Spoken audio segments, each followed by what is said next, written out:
நாங்கள் படிக்கும்போது தமிழ் கொஸ்டினாக ரெகுலராக ஒரு கொஸ்டின், செய்வனை என்றால் என்ன, செயற்பாட்டுவன். அதுக்கு ஒருத்தர் ஆன்சர் எழுதினான். 3 மாதம் அந்த பேப்பரை திருத்தன வாத்தியார் ஐசுவாடில் படுத்துட்டார். படித்ததுக்கே எழுதியிருக்கான், செய்வனை என்பது நம்மளுடைய பரம்பரை எதிரிகளுக்கோ அல்லது ஜென்ம விரோதிகளுக்கோ கைகால்கள் விளங்காமல் போக வேண்டும் என்று நாம் கோடாங்கியும் சோசியரையும் கூட்டு வந்து எலுமிச்சம்பழம் கோழி முட்டை பொம்மையில் வைத்து சுடுகாட்டில் உட்கார்ந்து நாம் செய்வதான் செய்வினை. உதாரணத்திற்கு எங்கள் பெரியப்பா எங்களுக்கு செய்துள்ளார். ஏன்னா உதாரணத்துக்கு ஒரு மார்க் இருக்குது. ஒரே விஷயம் ஒரு ஆளுக்கு கஷ்டமாக இருக்குது, ஒரு ஆளுக்கு சிரமமாக இருக்குது சார். திருச்செந்தூர் கடற்கரையில் 2 சாமியார் சந்திக்கிறாங்க. சுவாமி வணக்கம் சுவாமி. பதிலுக்கு அவரும் சுவாமி வணக்கம். தாங்கள் எப்படி சுவாமியாக மாறினீர்கள்? அது பெரிய வேடிக்கை, கூறுங்களேன் ரசிப்போம். இளம் வயதில் கலாகலா என்று ஒரு பெண்ணை விரும்பினேன். காதல் கைகூடவில்லை, சாமியாராகி விட்டேன். என் கதை இருக்கட்டும், தாங்கள் எப்படி சுவாமியாக மாறினீர்கள்? அந்த சனியை முடிச்சு கலவை நான் தான் கல்யாணம் பண்ணேன். பார்த்தீங்களா சார், உங்கள் மகிழ்ச்சியை உங்களை தவிர வேறு யாரும் அனுபவிக்க முடியாது, கொடுக்க முடியாது. நம்மளே உருவாக்கிட்டே தான் சார்.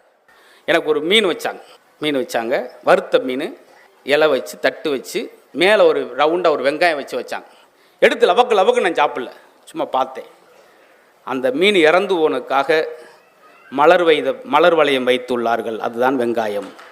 அங்கே வரம்மா வெங்காயம் எதை போய் சொல்கிறேன் பாரு அப்படின்னு. ஏன் அந்த மீன் முடிஞ்சது தெரியுமா? ஆயிலில் விழுந்தனால அதனுடைய ஆயில் முடிஞ்சது. இதை முத இங்கே தான் நான் சொல்கிறேன்.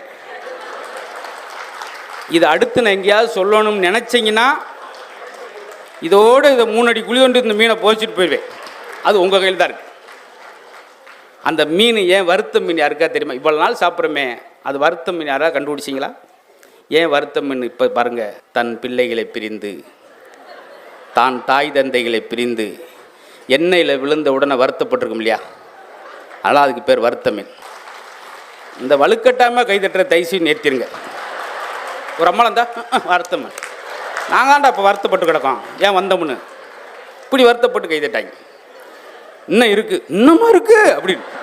அந்த மீனே சேர்த்துட்டு ஜோக்குன்னு சாக மாட்டேங்குது.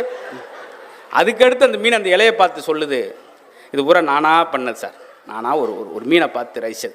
இது மாதிரி ஒவ்வொன்றையும் ரசித்தோம்னா நம்மளுக்கு 5 ஆண்டுகள் அதிகம் சொல்கிறேன்.